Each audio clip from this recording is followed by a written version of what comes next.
Bom dia. Nós estamos fazendo a gravação desse culto apenas com a equipe técnica, respeitando as normas das nossas autoridades. Nesta hora, mesmo aí em casa, vamos cultuar ao nosso Senhor. Ao som do prelúdio, vamos estar meditando, vamos estar pensando, refletindo, que agora nós vamos cultuar ao nosso Deus. Ao som do piano, estaremos fazendo uma oração. E enquanto isso, prepare os vossos corações para esse culto ao nosso Deus.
Nosso Deus, amado, soberano Senhor, nós te agradecemos pelo privilégio que nós temos de te louvar, de te adorar, de te cultuar, de bendizer o teu nome. Muito obrigado porque nós podemos, mesmo em casa, em meio a essa pandemia, em meio a todos os problemas que têm surgido na nossa sociedade, no nosso mundo, mas nós podemos olhar para ti, descansar no teu poder e te louvar, te adorar, te exaltar na beleza da tua santidade. Em nome de Jesus, que eu a ti oro, para que o Senhor aceite o nosso culto, aceite a nossa adoração como um aroma suave às tuas narinas. É no nome do teu Filho amado e precioso, Jesus Cristo. Amém. Vamos estar todos juntos agora, nesta hora, fazendo uma leitura que se encontra no Salmo 117. É um convite ao louvor ao nosso Deus. Salmo 117, leiamos todos juntos. Louvem o Senhor todas as nações, exaltem-no todos os povos, porque imenso é o seu amor leal por nós, e a fidelidade do Senhor dura para sempre. Aleluia! Cantemos ao nosso Deus o cântico, o convite de louvor, baseado no Salmo 117. Louve o Senhor todas as nações, louvemos a Ele nesta manhã.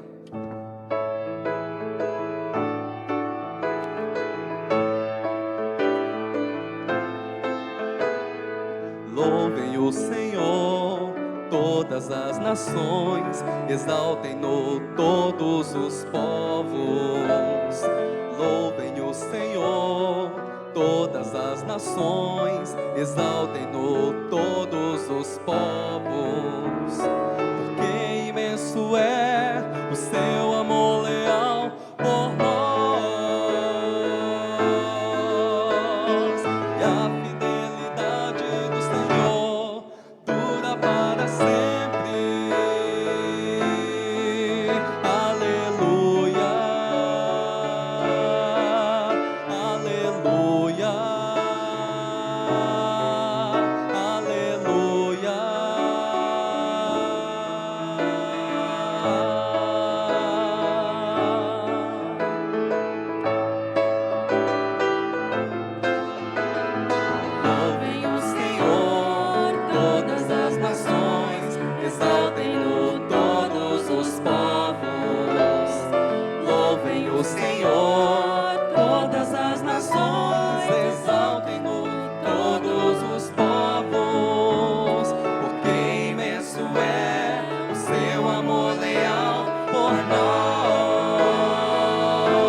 Deus, e no seu poder nós podemos descansar. Continuando com os nossos cantos congregacionais, nós vamos estar entoando o hino de número 330 do nosso inário para o culto cristão, que se chama Descansando no Poder de Deus. Essa é a nossa consolação, porque nós podemos descansar nesse poder, o poder do nosso Deus.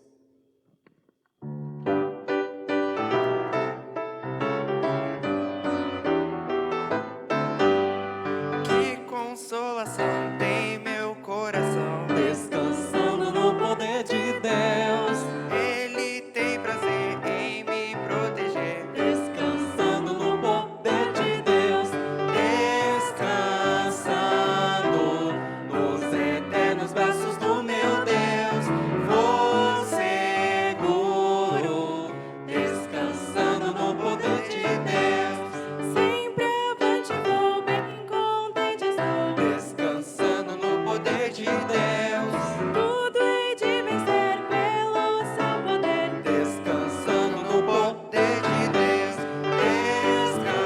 descansando nos eternos braços do meu Deus, vou seguro, descansando no poder de Deus, não recearei nada, temerei, Descansando no poder de Deus, tenho paz e amor junto ao meu Senhor, descansando no poder de Deus, descansando nos eternos braços do meu Deus, vou seguro, descansando no poder de Deus.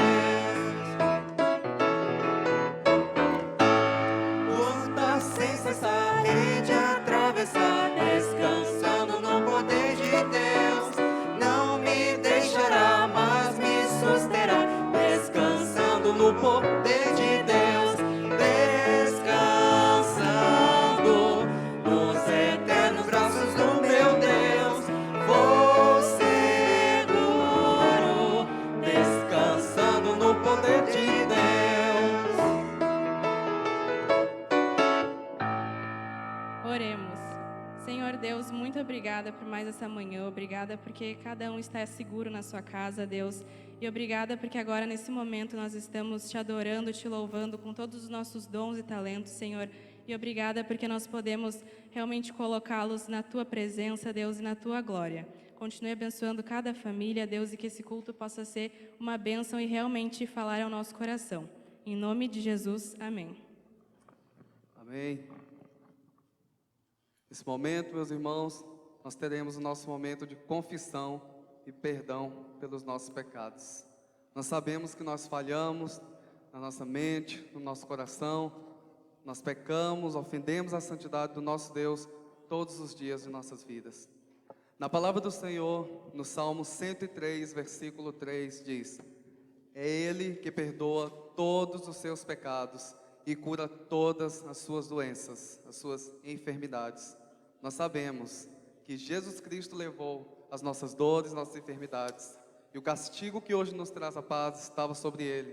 Por suas pisaduras nós fomos sarados. É por isso que nele nós temos perdão. Jesus Cristo nos leva imaculados diante do nosso Deus Todo-Poderoso.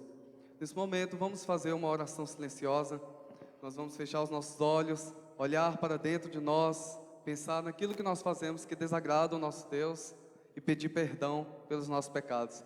Depois eu romperei o silêncio como uma oração e depois nós estaremos cantando mais um hino ao nosso Senhor.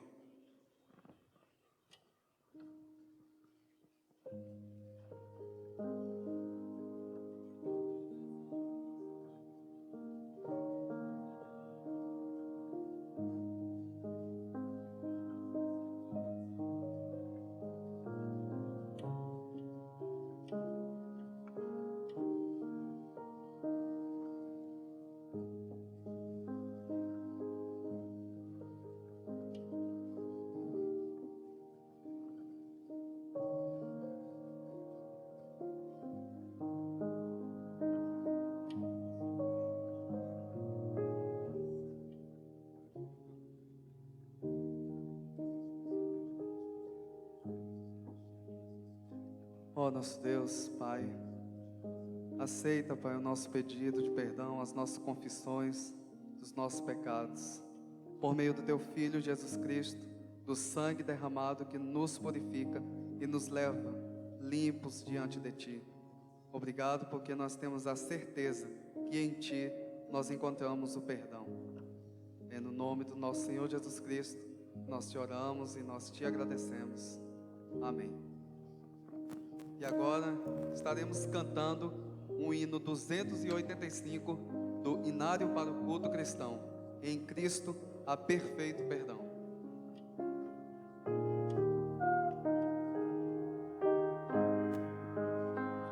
Em Cristo há perfeito perdão, há nele real salvação, há nele também esta paz que agora me satisfaz. Jesus meu pecado apagou e paz sem igual me outorgou. Agora louvor renderei a Cristo Senhor e Rei.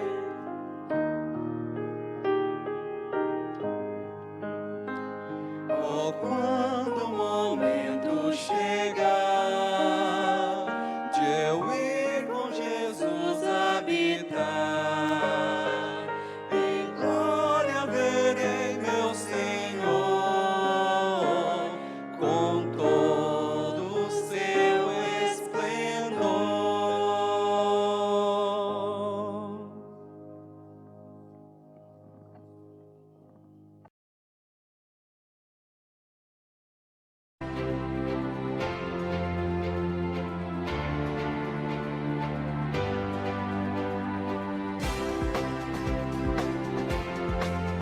No extremo sul deste Brasil gigante está o Rio Grande do Sul.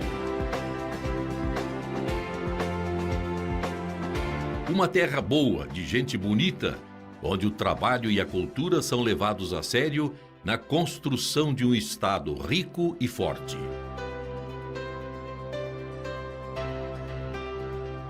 Com mais de 11 milhões de habitantes espalhados em seus 497 municípios, o Rio Grande do Sul conta com as menores taxas de analfabetismo e mortalidade infantil do Brasil, garantindo ao seu povo uma das melhores qualidades e expectativas de vida do país. Sua localização estratégica torna o estado gaúcho ponte para o Mercosul. A economia gaúcha coloca o Rio Grande na 4ª posição como estado mais rico do Brasil. Suas belezas naturais e atrações turísticas são convite para o turismo o ano inteiro.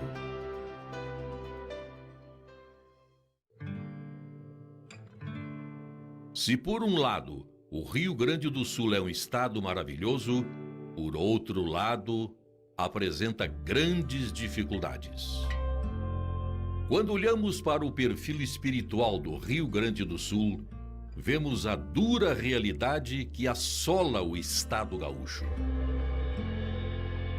O Rio Grande do Sul é estado brasileiro com menor número de crescimento evangélico do Brasil. É cenário do maior índice de suicídios do país. O crescente número de pessoas sem qualquer vínculo com a igreja também tem crescido em nosso estado. Dentre os 497 municípios gaúchos, apenas 80 contam com um trabalho da Convenção Batista do Rio Grande do Sul. Os crentes da Convenção Batista do Rio Grande do Sul representam apenas 0,097% da população do estado. Estes números precisam mudar.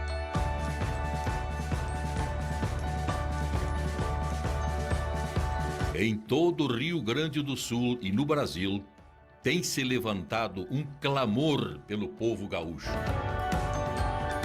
E não queremos enxergar estes números como uma profunda dificuldade, mas sim como uma grande oportunidade de vermos o poder de Deus agindo nesta terra. A tua participação é fundamental. Faça parte deste grande mover de Deus. E vamos juntos ganhar o Rio Grande do Sul para Cristo.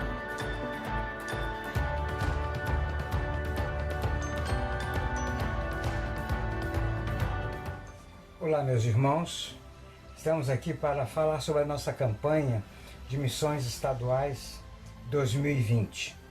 E o nosso tema é Juntos. Juntos por quê? Porque juntos somos mais fortes. Porque esta obra não é uma obra a ser sustentada pela Convenção Batista do Rio Grande do Sul, mas é uma obra, é uma campanha que pertence às nossas igrejas, todas as nossas igrejas. E se todos nós nos unirmos, vai ser um trabalho muito lindo e um trabalho muito poderoso. Eu imagino se 100% das nossas igrejas estivessem cooperando com a nossa campanha de missões, que coisa esplendorosa nós teríamos. Seria algo realmente maravilhoso. Se nós nos unirmos, se nós partirmos que a nossa missão de igreja é evangelizar esse querido estado, é ganhar esse estado. Se isso for colocado realmente em nosso coração, nós vamos poder então fazer uma campanha muito bonita. E eu gostaria de colocar 2 desafios, são aqueles que vocês já sabem. O primeiro desafio é orar.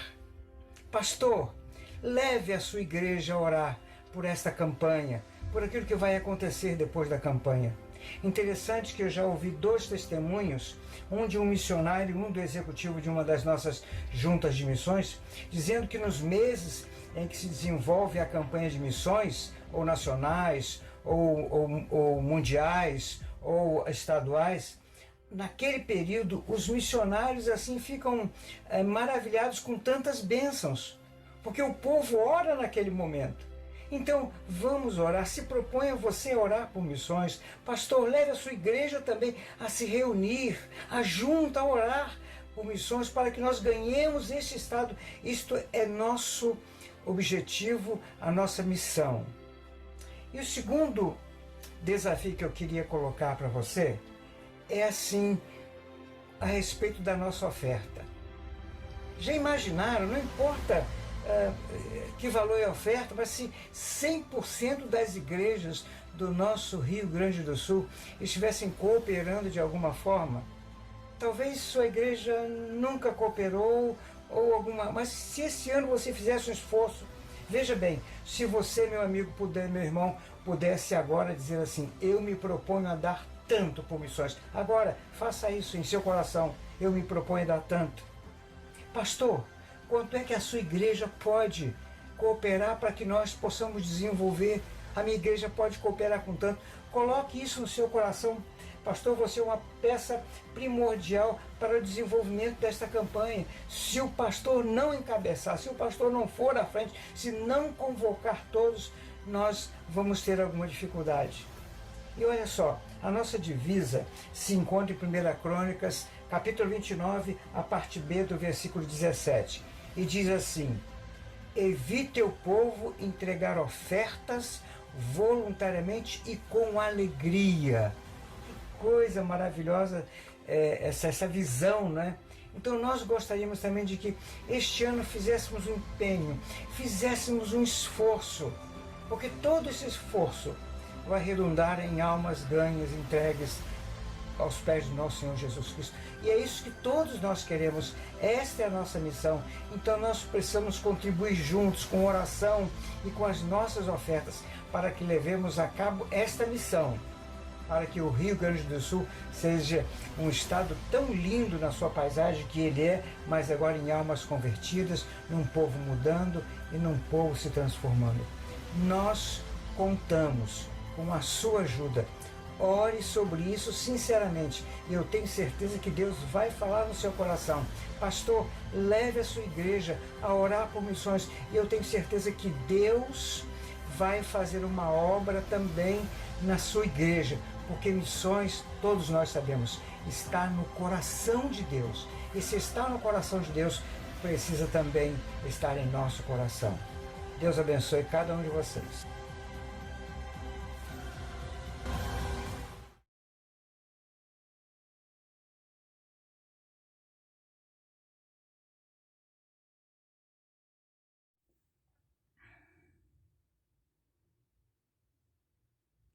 Bom dia!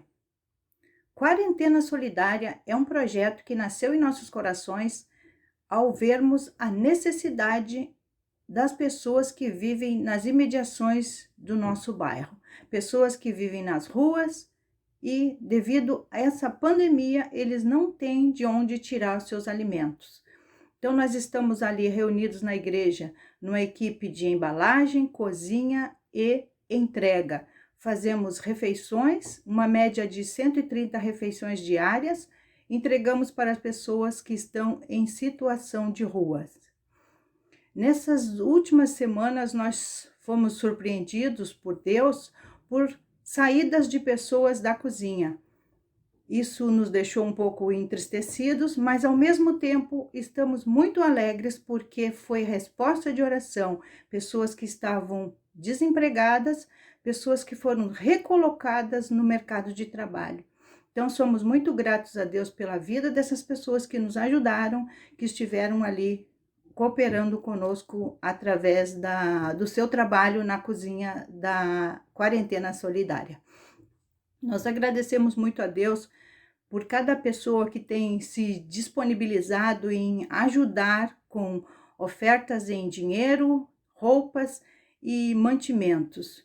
Nós somos muito agradecidos a Deus pela vida de cada um de vocês e queremos continuar pedindo porque a necessidade continua. Precisamos de roupas de homens, roupas de frio, calçados, agasalhos e cobertores.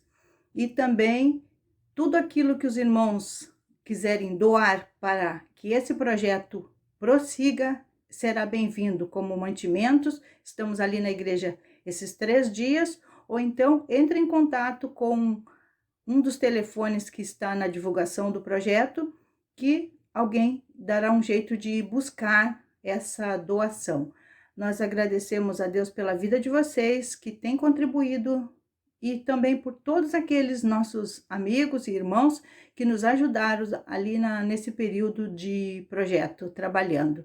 E temos gratidão a Deus por poder servir nesse projeto. Em Lucas 17, no versículo 10, o Senhor Jesus diz que depois que nós fizemos todas as coisas, nós podemos dizer, somos servos inúteis, fazemos apenas aquilo que deveríamos ter feito. Então, nós agradecemos a Deus por essa oportunidade de poder servir num projeto social. E muito obrigada, desde já, por todas as pessoas que irão contribuir. Que Deus abençoe a vida de cada um de vocês. Palavra do nosso Deus na carta do apóstolo Paulo, 2 Coríntios, capítulo 4, do verso 6 a 9, diz: Pois Deus que disse, das trevas resplandeça a luz. Ele mesmo brilhou em nossos corações para a iluminação do conhecimento da glória de Deus na face de Cristo. Mas temos este tesouro em vasos de barro, para mostrar que este poder que a tudo excede provém de Deus, e não de nós. De todos os lados somos pressionados, mas não desanimados. Ficamos perplexos, mas não desesperados. Somos perseguidos, mas não abandonados. Abatidos, mas não destruídos. E é nessa certeza que nós podemos estar sendo perseguidos, mas nós jamais somos abandonados. Abatidos, mas jamais somos destruídos. Por que aflito? O hino do nosso cenário para o culto cristão, número 355. Aflito, por que aflito? Vamos estar cantando nessa hora. Aflito, porque aflito, cansado, porque cansado, ninguém escuta o teu grito, ninguém te tem escutado. Descansa em Deus o cuidado, põe nele a tua esperança e vai dormir descansado, como dorme uma criança, como dorme uma criança. Sozinho, porque sozinho, oprimido e abandonado, ninguém te mostra carinho, ninguém te tem amparado. Descansa em Deus o cuidado, põe nele a tua esperança e vai dormir descansado, como dorme uma criança, como dorme uma criança.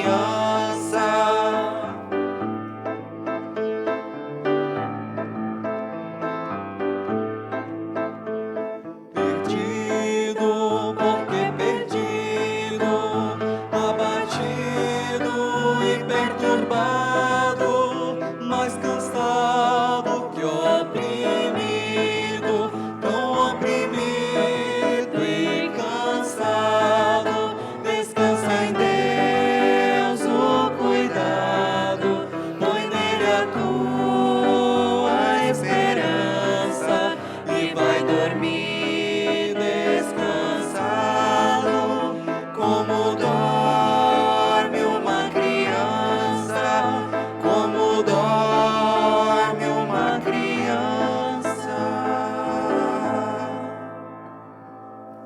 Oremos ao nosso Deus. Ó Pai amado, nós te agradecemos por nós estarmos aqui, prestes a ouvir agora a mensagem de edificação aos nossos corações.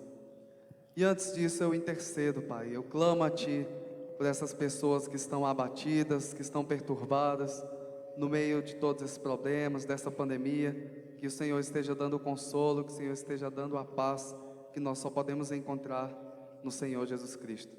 E eu clamo a Ti também pela mensagem que nós ouviremos agora, que venha de encontro aos nossos corações, que o Senhor possa estar nos edificando através do nosso irmão André. É no nome de Jesus que nós a Ti oramos e agradecemos. Amém. Bom dia, queridos irmãos. Hoje eu estou trazendo a mensagem no lugar do pastor Tiago, que está de férias.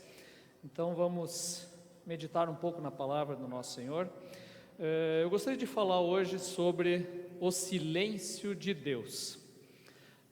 Por que esse tema do silêncio de Deus? Claro, em primeiro lugar, pela situação que nós estamos, né? A gente está vivendo uma época em que estamos aprendendo a esperar, de certa maneira, mas principalmente porque muitos alunos, muitas vezes me perguntam também, puxa vida, a gente não vê acontecer praticamente nada de grandes feitos de Deus, ações de Deus, a gente não vê muito Deus na história, né, como fatos miraculosos, por exemplo, né?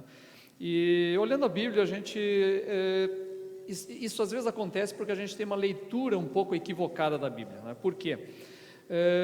Porque a gente se acostuma a ler uma série de acontecimentos na Bíblia, de grandes feitos, né? Então você vê lá o mar se abrindo diante de Moisés, você vê grandes atos lá com os juízes, vê situações de milagre com os profetas, e tem a sensação pela leitura da Bíblia de que o tempo todo estão acontecendo grandes milagres e grandes intervenções divinas. E na verdade, isso é uma leitura um pouco equivocada. A Bíblia, ela tem grandes momentos de silêncio de Deus. A gente não percebe isso, às vezes, porque elas estão justamente nos intervalos desses momentos em que Deus age. Então, por exemplo, né, vendo a questão dos próprios personagens da Bíblia, Jacó, ele teve a primeira visão dele, a primeira feito sobrenatural de uma visão de Deus, e ainda foi por meio de um sonho, quando ele estava saindo de casa, quando ele estava fugindo de casa. E depois ele vai ter de novo um encontro com Deus, lá na famosa luta do Val de Jaboque, 21 anos depois, 21 anos mais tarde. Quer dizer, ele passa 21 anos sem, a rigor, nenhuma experiência mais impressionante com Deus na vida dele. Moisés, por exemplo, nós vemos todos os grandes feitos que Deus fez com Moisés, mas esquecemos que ele esperou 80 anos para ter uma manifestação de Deus pela primeira vez na vida dele. Era 80 anos a idade que ele tinha quando viu a sarça ardente e quando daí de fato começou a acontecer alguma coisa mais consistente na vida dele. Josué, a Bíblia diz que enquanto Moisés consultava a Deus, ele ficava na tenda esperando, né, também Deus falar com ele. Ele ficou ali 40 anos na porta dessa tenda esperando que Deus falasse com ele. Por outro lado, a gente tem um Samuel, que com talvez aí 7, 8 anos de idade já ouviu a voz de Deus e já teve um relacionamento direto com Deus. Então cada caso é um caso nessa história da Bíblia. Se a gente vai ver em relação ao povo como um todo, se vamos ver a relação da história bíblica do povo de Israel, nós temos silêncios que são ainda maiores. Do Gênesis, quando a gente tem terminando a narrativa do Gênesis para o início de Êxodo, nós temos um salto de 400 anos. São 400 anos de silêncio de Deus, 400 anos, em que de repente Deus aparece de novo e diz: olha, eu estive ausente, eu estive em silêncio, mas eu ouvi, eu estava prestando atenção. Quando vemos, por exemplo, o final de Malaquias, até o início de Mateus, são de novo 400 anos, sem falar em outros períodos de longos silêncios de Deus durante a própria história bíblica. O próprio livro de Esdras, quando você vai do capítulo 6 para o capítulo 7 de Esdras, às vezes a gente não sabe, porque o texto começa dizendo assim: depois destas coisas, eu, Esdras, fui a Jerusalém, etc, etc. Esse depois destas coisas foram mais ou menos 80 anos. Então nós temos 80 anos da história do início de Esdras e Zorobabel até a vinda de Esdras depois a Jerusalém, quando de novo algumas coisas vão acontecer. Então, a primeira questão importante que a gente precisa entender é que os silêncios de Deus, e às vezes longos silêncios de Deus, eles são parte do modo divino de agir conosco. Eles fazem parte. Eles não são um acidente, eles não são às vezes por culpa de ninguém, eles são o modo de Deus agir. Deus age e muitas vezes se coloca em silêncio. Esses silêncios de Deus, muito longos, eles não escaparam da percepção do povo de Israel e não escaparam dos registros na própria fé bíblica, São muitos os salmos com a pergunta: até quando, Senhor? Até quando ficarás em silêncio? Por que te silencias? Essas perguntas são muito frequentes nos Salmos. Até o tempo que eu e meu irmão estávamos cuidando do nosso pai, ali em Novo Hamburgo, ele faleceu depois de 6 meses que nós estávamos cuidando dele, e é interessante que à noite, a gente passava as noites com ele, nos revezando, e ele começou o hábito de ler salmos para o meu pai à noite. E chegou uma hora que ele comentou comigo assim: olha, eu não sei se não vou parar, porque é impressionante a quantidade de lamento que tem nos Salmos. São muitos lamentos, são muitas lamentações que estão dentro desse livro. Por quê? Por que isso? Por que isso acontece com tanta frequência num livro que é um livro de liturgia da igreja, um livro de canto, é um livro de culto dos judeus até hoje? E por que isso acontece lá? Porque está no modo de encarar a vida e de encarar a própria reflexão da realidade. Diferente da realidade, da reflexão da filosofia grega, por exemplo, que opera muito dentro da especulação filosófica sobre a eternidade, principalmente da especulação abstrata, que é típico dos gregos. O mundo oriental, não apenas judeu, mas oriental de maneira geral, ele opera em bases concretas da vida e do sofrimento que você está passando no dia a dia. Então eles não ficam lá elaborando sobre como é Deus, sobre a eternidade de Deus, ou sobre como é a imanência ou a transcendência de Deus. Isso não existe na Bíblia, na reflexão antiga do povo de Israel. O que nós temos ali é uma reflexão sobre a realidade concreta. Por que Deus está em silêncio? Por que eu estou vivendo essa desgraça? Por que a nossa cidade caiu? Essas são as perguntas deles. Então essa questão ela é muito patente nos textos de reflexão do Antigo Testamento. Jó, por exemplo, Jó também é um livro que trata exatamente disso. O livro inteiro é uma discussão, por que nós sofremos, por que eu estou sofrendo, né? E ele trata esse tema com de uma maneira extremamente real, extremamente provocativa até, e que às vezes a gente tem até dificuldade de compreender. Então a segunda conclusão nessa introdução que eu gostaria de comentar é que os silêncios de Deus, eles também foram alvo de uma reflexão bíblica. Eles também pensaram, por que o nosso Deus se silencia? Por que o nosso Deus se cala no momento em que nós também estamos sofrendo? E um dos salmos que opera dentro dessa dimensão do silêncio de Deus, são vários, né? Mas um dos salmos é o Salmo 42. Então eu vou fazer a leitura desse salmo e depois eu vou comentar versículo a versículo alguns ensinamentos que nós temos para tirar dele. Então, Salmo 42. Como a corça anseia pelas correntes de água, assim minha alma anseia por ti, ó Deus. Tenho sede de Deus, do Deus vivo. Quando poderei estar na presença dele? Dia e noite as lágrimas têm sido meu alimento, enquanto zombam de mim o tempo todo, dizendo: onde está o seu Deus? Meu coração se enche de tristeza, pois me lembro de como eu andava com a multidão de adoradores, à frente do cortejo que subia até a casa de Deus, cantando de alegria e dando graças, em meio aos sons de uma grande festa. Por que você está tão abatido, ó minha alma? Por que está tão triste? Espere em Deus, ainda voltarei a louvá-lo, meu Salvador e meu Deus. Agora estou profundamente abatido, mas me lembro de ti desde o distante monte Hermon, onde nasce o Jordão, desde a terra do monte Mizar. Ouço o tumulto do mar revolto, enquanto suas ondas e correntezas passam sobre mim. Durante o dia, porém, o Senhor me derrama seu amor, e à noite entoo os seus cânticos e faço orações ao Deus que me dá vida. Clamo, ó Deus da minha rocha, por que te esqueceste de mim? Por que tenho de andar entristecido, oprimido por meus inimigos? Os insultos deles me quebram os ossos, zombam de mim o tempo todo, dizendo: onde está o seu Deus? Por que você está tão abatido, ó minha alma? Por que está tão triste? Espere em Deus, ainda voltarei a louvá-lo, meu Salvador e meu Deus.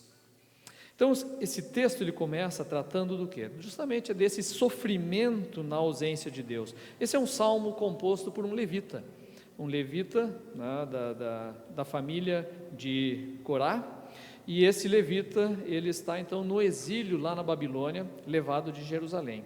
E ele começa então essa canção de exílio também, é uma forma de canção do exílio. Ele começa essa canção lá na Babilônia dizendo justamente isso: como a corça anseia pelas correntes de água, assim minha alma anseia por ti, ó Deus. O salmo ele começa justamente traçando uma analogia que era muito frequente e muito comum lá na Judéia, a relação do deserto com a água.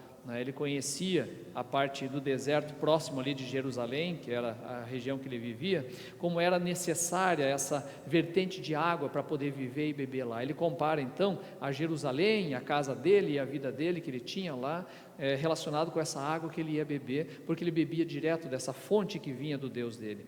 Então, essa tristeza lá fora, lá longe, ela vem acompanhada de uma memória da terra pátria dela. Essa memória é importante para nós nesse contexto desse salmo aqui. Versículo 2: tenho sede de Deus, do Deus vivo. Quando poderei estar na presença dele? Essa é uma saudade do templo. Ele é um levita. Toda vez que nós vemos nos Salmos ele falar de saudades da presença de Deus, de desejar a presença de Deus, ele está sempre tratando da relação com o templo.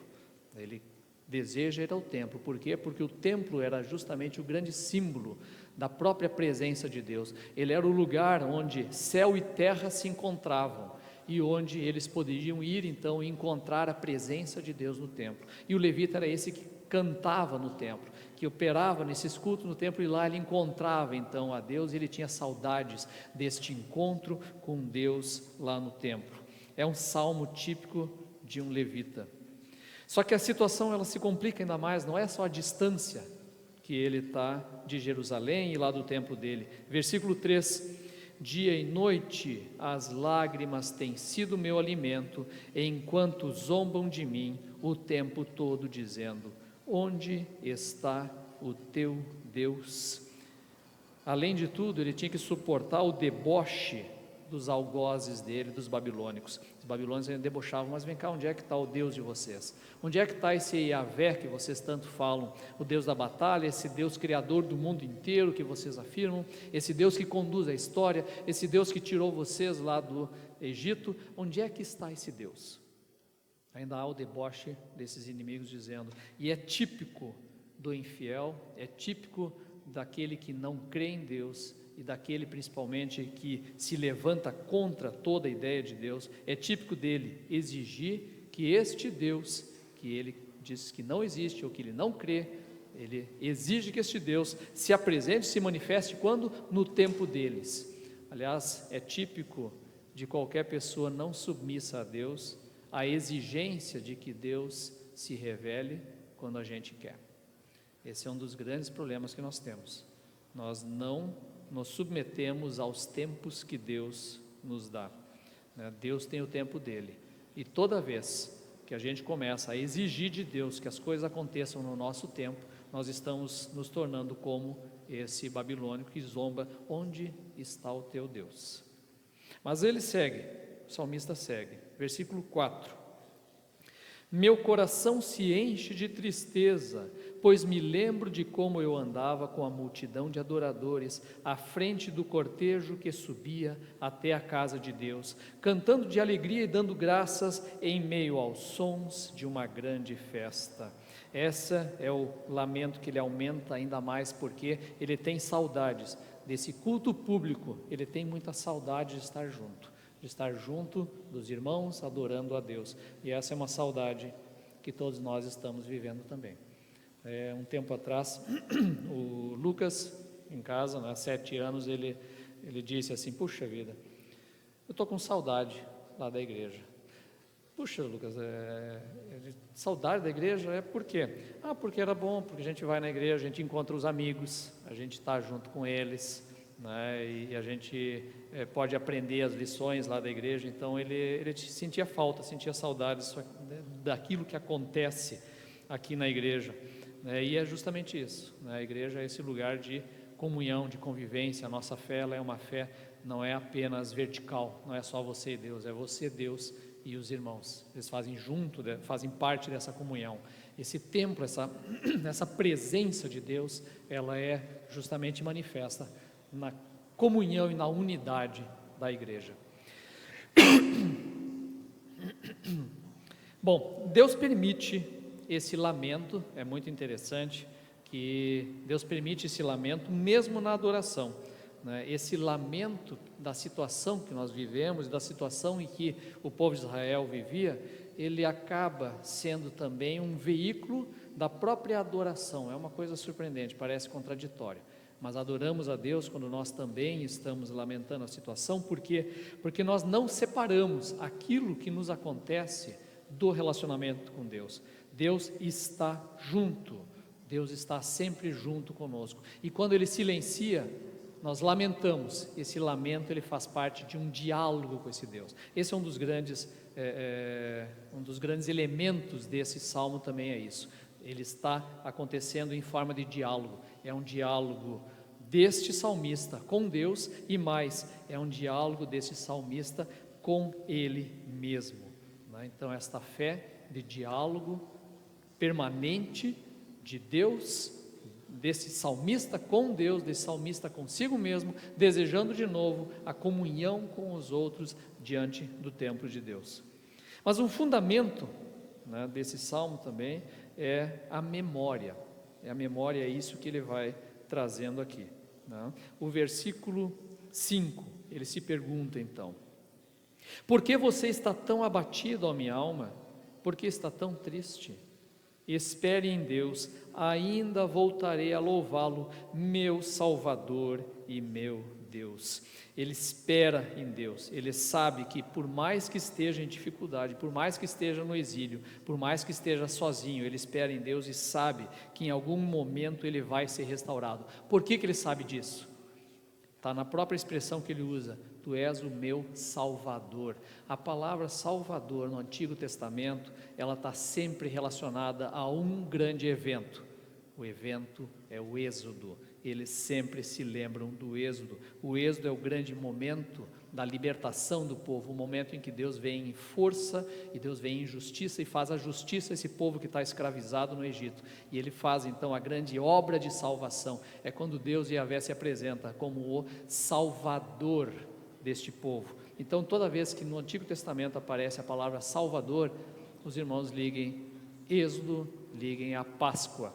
Não é à toa que Jesus vai usar justamente este, né, momento da Páscoa para executar a sua grande obra de salvação e ser chamado de Salvador, porque Deus é o Salvador do seu povo, tirando o seu povo escravizado lá do Egito. Essa é a grande questão que está posta sempre na memória deste povo de Israel, mesmo exilado.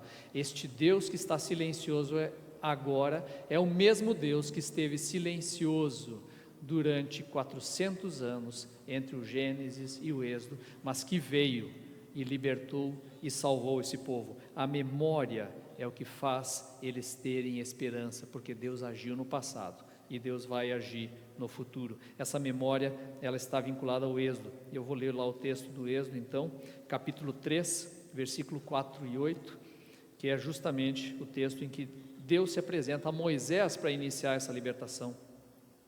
Quando o Senhor viu Moisés se aproximar para observar melhor, Deus o chamou do meio do arbusto. Moisés, Moisés. Aqui estou, respondeu ele. Não se aproxime mais, o Senhor advertiu. Tire as sandálias, pois você está pisando em terra santa.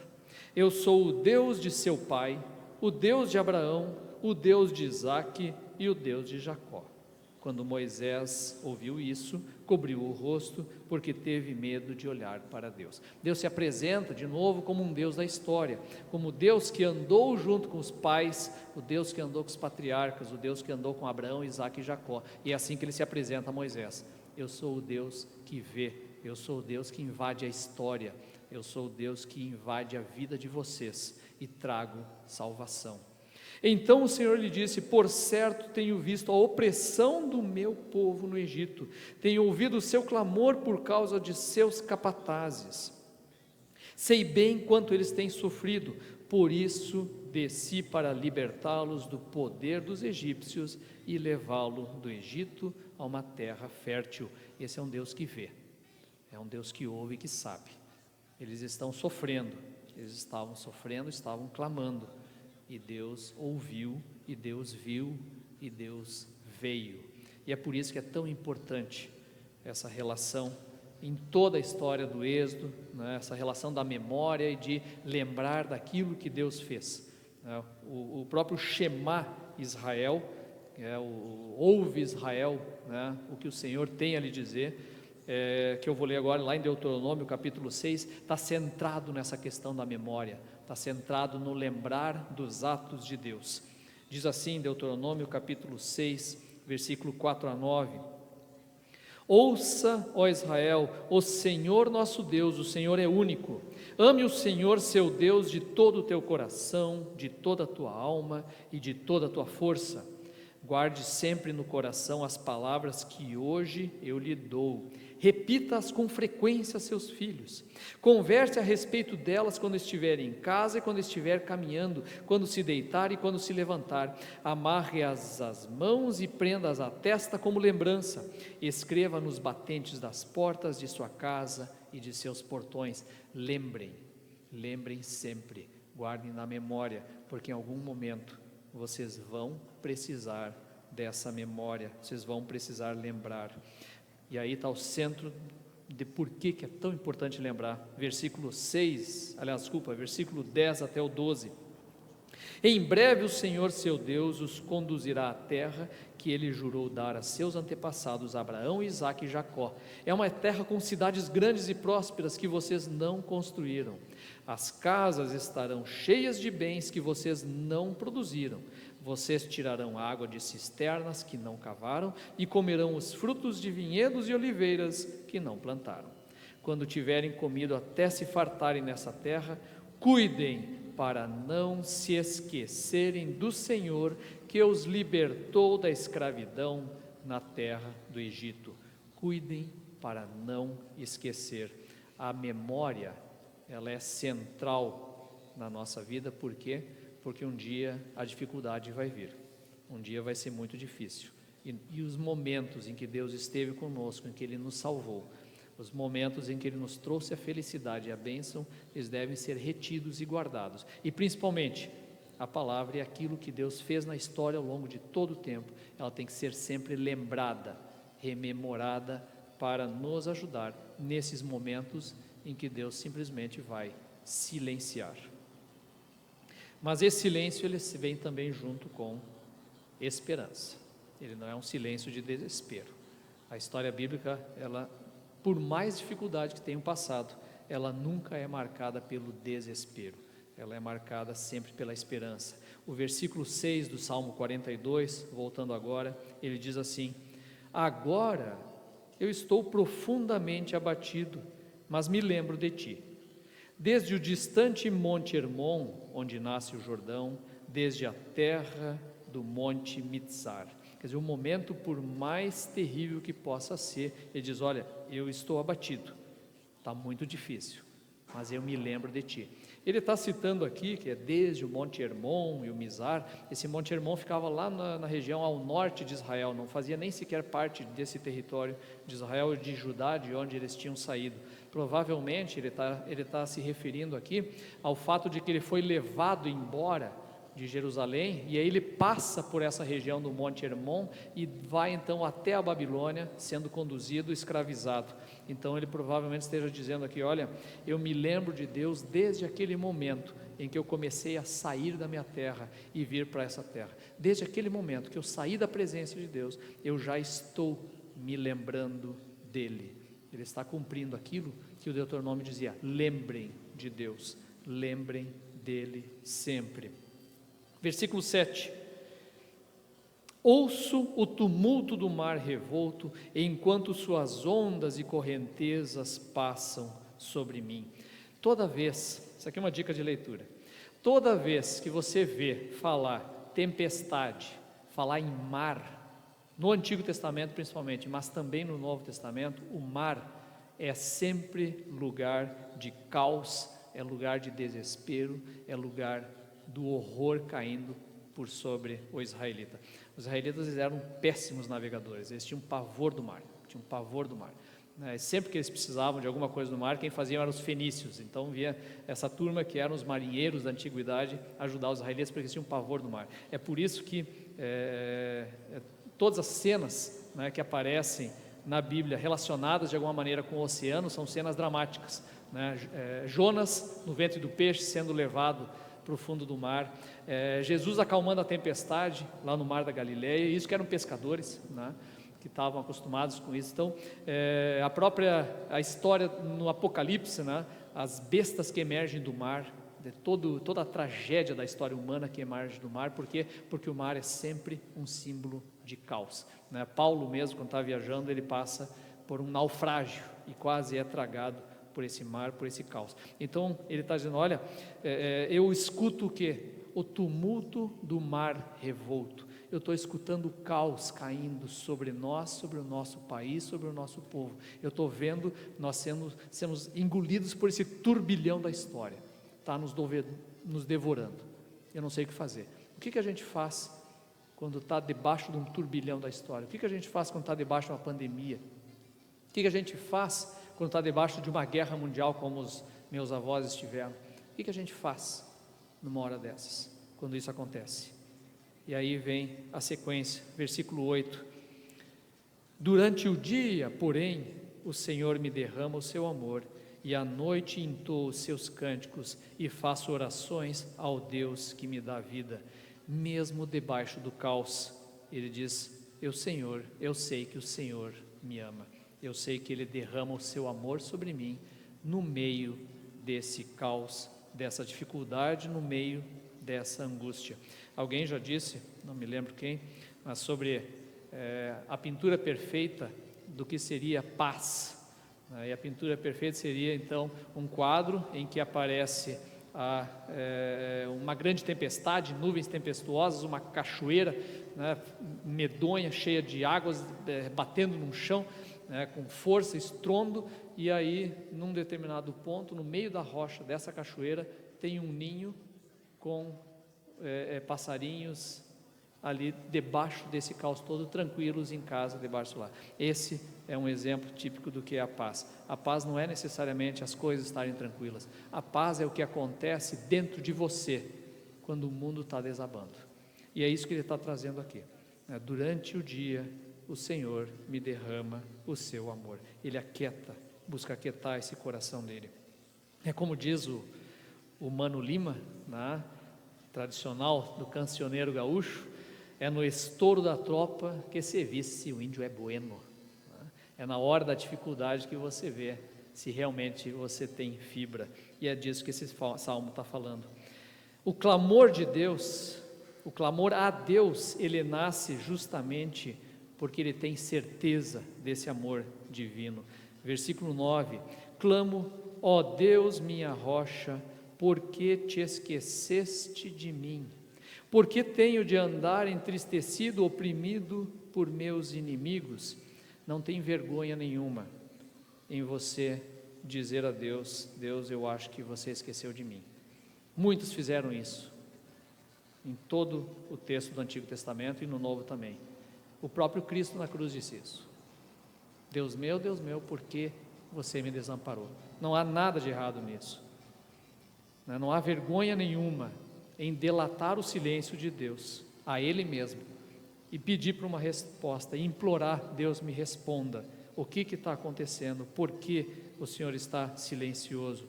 Jó, o livro inteiro de Jó, a gente vai lendo dizendo: olha, não é possível, eu não teria coragem de dizer uma coisa dessas para Deus. E chega no final do livro, ele diz o seguinte: Deus diz a Jó, né, você falou bem de mim, falando para os amigos de Jó. Jó falou bem de mim, vocês falaram mal de mim. Por quê? Porque Jó, ele falou na integridade da vida dele, ele falou a verdade do que estava acontecendo, enquanto os amigos estavam lá trazendo teologia para explicar as coisas, e ainda uma teologia completamente furada. Então eles vêm com explicações e não vêm dar o abraço do consolo, que é o que mais importa numa hora dessas. Então Jó tem a coragem de revelar a Deus aquilo que ele está de fato sentindo, e esse salmista está dizendo: Deus, por que tu esqueceu de mim? Por que esqueceu de mim? E aí parece que ele vai apelar, inclusive, apelar para o próprio zelo do nome de Deus. Versículo 10, ele diz assim: os insultos deles, dos babilônios, me quebram os ossos, zombam de mim o tempo todo. Aí, além de estar sofrendo, tu tem que sofrer com a zombaria de outros, dizendo o quê? Onde está o teu Deus? E aqui parece que ele está, inclusive, intimando Deus a zelar pelo próprio nome dele. Eles estão agora zombando de você, porque a condição que eu estou revela que o meu Deus é ausente, revela que o meu Deus é fraco. Deus, tu não vai fazer nada sobre isso, o teu nome agora é que está sendo gozado diante dessas pessoas todas.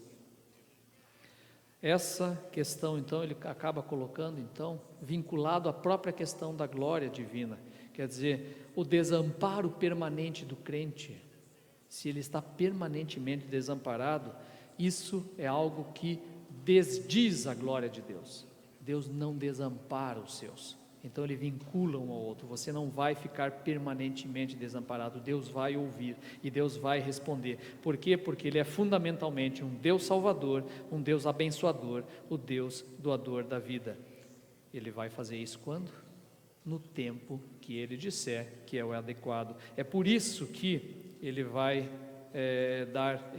por isso que Jesus mesmo diz o seguinte para nós: não andem ansiosos pelo que vocês vão comer, vestir, beber, etc, etc. Não tenha ansiedade na vida de vocês, porque as coisas todas, da maneira como devem ser, elas vão vir na hora certa, na hora de Deus.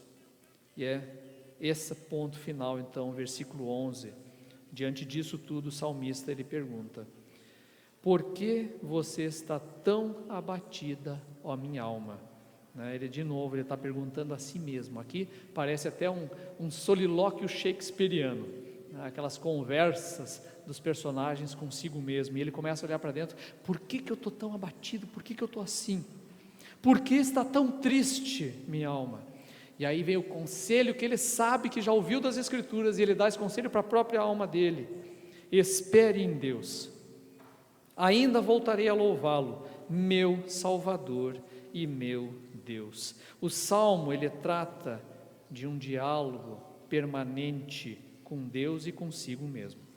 Concluindo então, diante do silêncio de Deus, o crente, o que ele faz?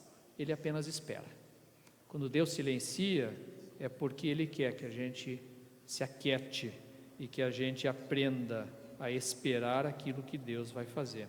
O crente acaba esperando então a ação libertadora de Deus. Ele pode perguntar o porquê desse silêncio, está livre, ele pode entrar em contenda com Deus, como Jacó, Jacó lutou com Deus, Jó entrou em contenda com Deus, como tantos outros que se viram diante de uma crise terrível.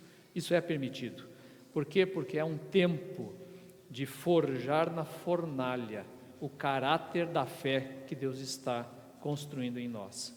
Há alguns momentos que a gente passa pela fornalha, em que Deus silencia e que Ele deixa que a nossa vida seja depurada por essa dificuldade. E a nossa fidelidade é marcada justamente por isso. A nossa fé, ela é uma fidelidade. Nós permanecemos naquilo que Deus propõe para nós. Tudo está ancorado no quê? Nessa memória da fé. A gente se pergunta: por que você está tão abatido? Então nós temos que sempre nos lembrar: o Deus que me salvou no passado, Ele vai me salvar de novo agora, e Ele vai fazer isso de novo no futuro, porque é apenas em Deus que reside a nossa esperança. Que Deus nos abençoe. Amém.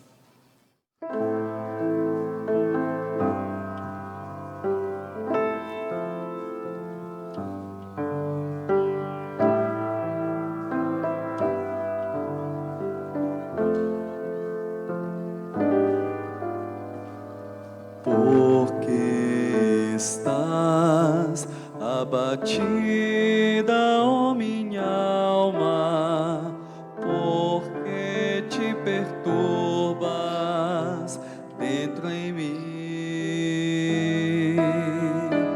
porque estás abatida, ó minha alma, porque te perturbas dentro em mim. Espere em Deus,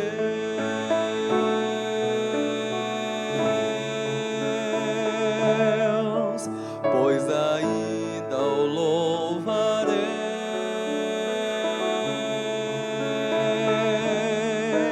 A Ele o meu auxílio, e Deus meu, a Ele meu auxílio,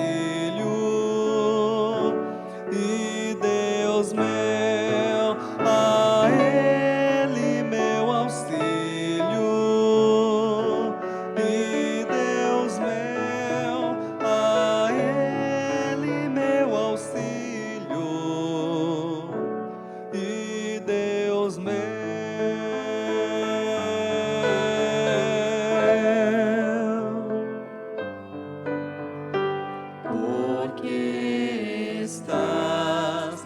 abatida, ó minha alma, porque te perturbas dentro em mim,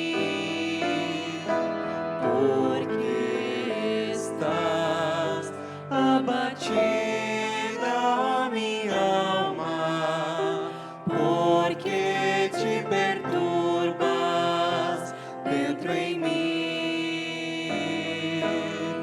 Espera em Deus,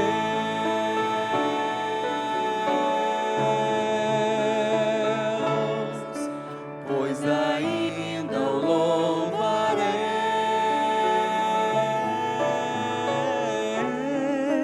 A Ele o meu auxílio e Deus meu, a Ele meu auxílio e Deus meu, a Ele meu auxílio e Deus meu, só a Ele meu auxílio e Deus meu.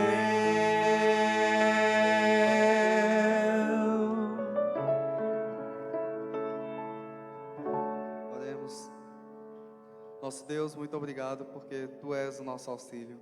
Muito obrigado porque acima de adversidades, acima de todo esse período que nós estamos passando, de dúvidas, de transtornos, mas nós sabemos que Tu és o nosso auxílio e em Ti nós podemos descansar. Eu te agradeço por mais esse culto que nós estamos Te oferecendo e que o Senhor aceite, Pai, de bom grado, a adoração do nosso coração. O Senhor esteja nos despedindo numa boa semana, que os nossos corações estejam sempre diante de Ti. É no nome de Jesus que nós Te agradecemos e oramos. Amém.